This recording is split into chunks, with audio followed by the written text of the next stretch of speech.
भारत और बांग्लादेश के रिश्ते इस वक्त किसी छुपे हुए तनाव में नहीं हैं, बल्कि खुले तौर पर खराब दौर से गुजर रहे हैं।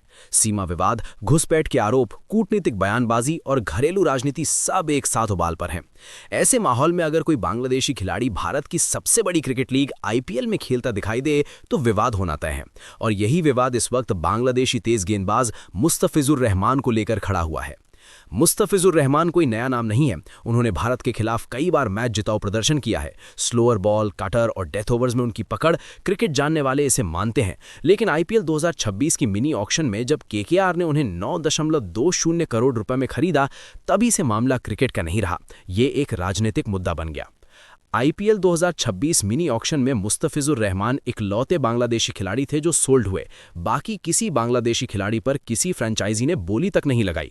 ये कोई संयोग नहीं था, ये साफ संकेत था कि फ्रेंचाइजियां माहौल समझ रही थीं। फिर सवाल उठता है, केकेआर ने क्यों जोखिम लिया? क्या पैसा और परफॉर्मेंस राजनीतिक माहौल से ऊपर है? नीलामी के बाद सोशल मीडिया पर केकेआर को भारी आलोचना झेलनी पड़ी। ट्वीट्स, पोस्ट्स, वीडियो, हर जगह एक ही सवाल। जब देश की सुरक्षा और सम्मान का सवाल है, तब बांग्लादेशी खिलाड़ी को आईपीएल में खेलने क्यों दिया जा रहा है? कुछ लोगों ने यहां तक कहा, आईपीएल पैसा कमाने की मशीन बन चुकी है, देश बाद में आता है। यहां एक कड़वी सच्चाई समझनी होगी। आईपीएल एक प्राइवेट लीग है, लेकिन पूरी तरह राजनीतिक रूप से न्यूट्रल नहीं हो सकती, क्योंकि बीसीसीआई सरकार के अधीन नहीं है, लेकिन सरकार से अलग भी नहीं है। बीजेपी नेता संगीत सोम का बयान, आग में घी। इसी बीच मेरठ से बीजेपी नेता संगीत सोम का बयान सामने आता है, शाहरुख खान देश का गद्दार है, ऐसे लोगों को भारत में रहने का हक नहीं। अब यहां रुकिए, ये बयान सीधे सीधे केकेआर के मालिक शाहरुख खान से जुड़ता है। ये क्रिकेट पर हमला नहीं था, ये व्यक्ति, विचार और प्रतीक पर हमला था। शाहरुख खान केकेआर के मालिक हैं, एक मुस्लिम चेहरा है और कई बार राष्ट्रवाद पर सवालों के घेरे में लाए जाते रहे हैं। तो सवाल उठता है, क्या मुस्तफिजुर की खरीद सिर्फ क्रिकेटिंग फैसला था या ये राजनीतिक चश्मे से भी देखा जा रहा है? बीसीसीआई का स्टैंड साफ लेकिन चालाक। अब आते हैं सबसे अहम सवाल पर, क्या मुस्तफिजुर रहमान के आईपीएल खेलने पर रोक लगेगी? बीसीसीआई का जवाब, नहीं, फिलहाल नहीं। बीसीसीआई ने साफ कहा है, जब तक भारत सरकार की ओर से कोई आधिकारिक निर्देश नहीं आता, तब तक हम किसी विदेशी खिलाड़ी पर प्रतिबंध नहीं लगाएंगे। इसका मतलब साफ है, बीसीसीआई खुद से कोई कठोर फैसला नहीं लेना चाहता। वो जिम्मेदारी सरकार के पाले में डाल रहा है और वेट एंड वॉच पॉलिसी अपना रहा है। ये कोई मजबूरी नहीं है, ये रणनीति है। सरकार क्यों चुप है? अब असली सवाल, जब माहौल इतना गर्म है, जब सोशल मीडिया उबल रहा है, जब राजनीतिक बयान दिए जा रहे हैं, तो सरकार चुप क्यों है? क्योंकि आईपीएल भारत की सबसे बड़ी स्पोर्ट्स इकोनॉमी है। इसमें अरबों रुपए का निवेश है। अंतर्राष्ट्रीय स्तर पर भारत की छवि जुड़ी है। अगर सरकार सीधे बैन लगाती है तो आईसीसी में सवाल उठेंगे, विदेशी बोर्ड नाराज होंगे, आईपीएल की ग्लोबल लीग इमेज को झटका लगेगा। इसलिए सरकार भी फिलहाल पीछे हटकर देख रही है। क्या पहले भी ऐसा हुआ है? हाँ, पाकिस्तान के खिलाड़ियों पर आईपीएल में पहले ही बैन है, लेकिन वो फैसला 2009 के बाद लिया गया था, जब हालात बिल्कुल अलग थे। तब सरकार का स्पष्ट निर्देश था।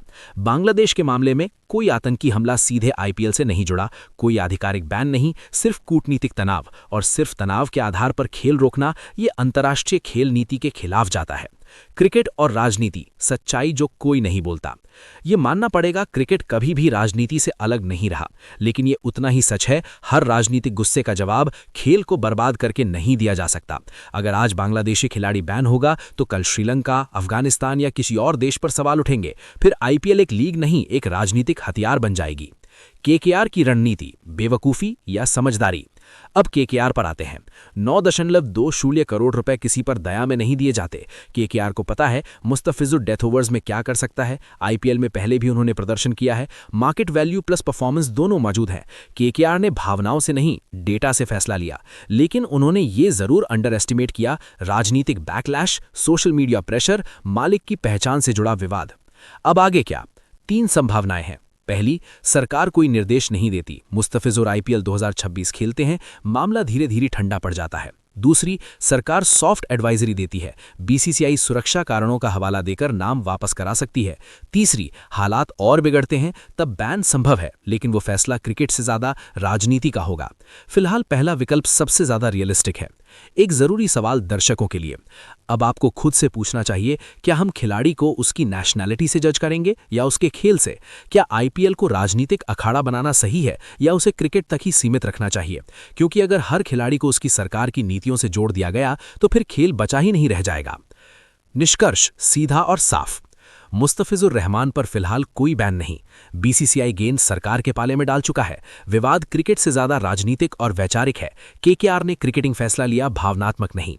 आने वाले हफ्तों में माहौल तय करेगा कि खेल जीतेगा या राजनीति।